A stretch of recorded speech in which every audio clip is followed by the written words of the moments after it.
আসসালামু আলাইকুম।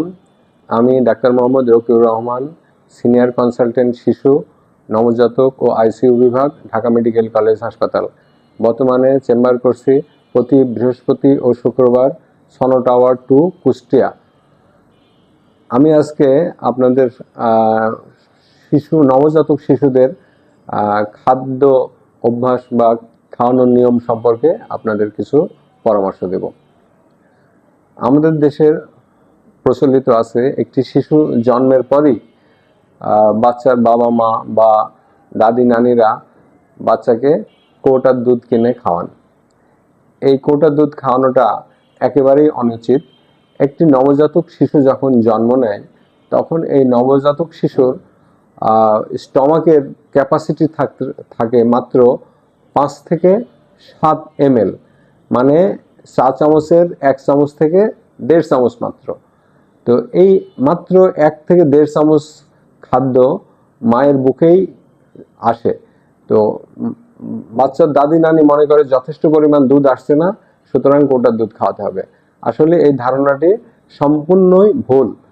কেননা মায়ের বুকে 1 থেকে 1.5 চামচ দুধ আসবেই এবং প্রথম 1 থেকে 3 দিন পর্যন্ত বাচ্চার যে শাল দুধ প্রয়োজন, সেই শাল দুধটা মায়ের বুকেই পাওয়া যায়। আর এই শাল দুধটা খেলে বাচ্চার পুষ্টি যেমন নিশ্চিত হয়, সাথে সাথে বাচ্চার রোগ প্রতিরোধ ক্ষমতা বৃদ্ধি পায়। তখন বাচ্চা বিভিন্ন রকম রোগ থেকে মুক্ত থাকে। আর কৌটার দুধ খাওয়ালে তখন বাচ্চার এইসব রোগ প্রতিরোধ ক্ষমতা থাকে না, তখন বিভিন্ন রকম রোগে আক্রান্ত হয়। এছাড়া একটা বাচ্চা যখন কৌটার দুধ দেওয়া যায় বা ফিডার দেওয়া হয়, তখন নিপুল কনফিউশন বলে একটা প্রবলেম হয়। তখন বাচ্চা ফিডারের নিপুলটা চিনে মায়ের বুকের দুধের যে নিপুল সেটাকে সে খাদ্য মনে করে না, তখন বুকের দুধ চুষতে চায় না। যখনই বুকের দুধ চুষতে চায় না তখনই সমস্যা হয় কি, যে মিল্ক প্রোডাকশনটা আস্তে আস্তে কমে যায়।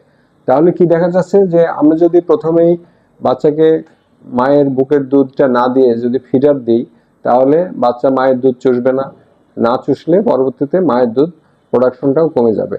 ফলশ্রুতিতে এটা ভিসিয়াস সাইকেল, আস্তে আস্তে মায়ের দুধ কমতেই থাকবে। আর যদি বাচ্চাকে প্রথমেই বুকের দুধ দেওয়া যায়, তাহলে বুকের দুধ চুষবে, ক্লোস্টামটা পাবে এবং পরবর্তী সময়ে বাচ্চা যখন বেশি দুধ প্রয়োজন হবে তখনও মায়ের বুকে সে যথেষ্ট পরিমাণ দুধ আসবে।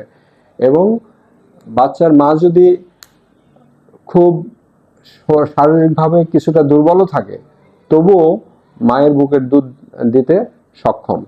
আরেকটি প্রচলিত ধারণা আছে আমাদের দেশে, যে সিজারিয়ান সেকশন হলে মনে হয় মায়ের বুকের দুধ কম হয়। আসলে এটিও সম্পূর্ণ ভুল ধারণা। সিজারিয়ান সেকশনের সাথে মায়ের দুধ তৈরির কোনো সমস্যা হয় না। তাহলে সিজার হলেও বাচ্চা ঠিকই মায়ের দুধ পাবে। এই একটা ভুল ধারণা থেকে আমাদের বের হয়ে আসতে হবে। আরেকটা জিনিস, যে অনেক সময় আমাদের দেশের মায়েরা মনে করে আমি তো চাকরি করব, আমি তো অফিসে যাব, 6 মাস পর অফিসে যাব, তখন কি হবে। সুতরাং আমি আগে থেকেই কৌটার দুধ খাওয়ানোর অভ্যাস করি। আসলে এই জিনিসটাও সম্পূর্ণ ভুল।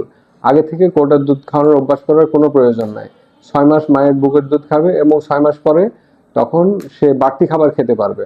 মায়ের বুকের দুধ তখন অফিসে গেলেও বাড়িতে দুধ গেলে রেখে যেতে পারে। তাছাড়া পাশাপাশি বাড়ির অন্যান্য যেসব পুষ্টি খাবার আছে সেগুলো খেতে পারবে। তখন এই বাড়তি কৌটার দুধের কোনো প্রয়োজন নাই। তো আমরা আসুন সবাই আমরা বাচ্চাকে জন্ম থেকে 6 মাস মানে 180 দিন পর্যন্ত শুধুমাত্র মায়ের বুকের দুধ খাওয়াই এবং শিশুর পুষ্টি নিশ্চিত করি এবং মৃত্যুর হাত থেকে বাচ্চাকে রক্ষা করি।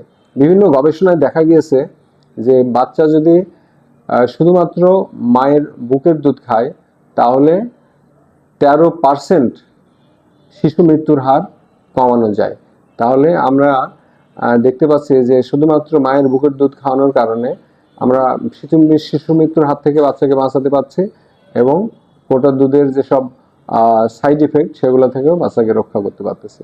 তো আসুন সবাই আমরা মায়ের বুকের দুধ খাওয়ানোর অভ্যাস করি, কৌটার দুধ থেকে দূরে থাকি। ধন্যবাদ সবাইকে।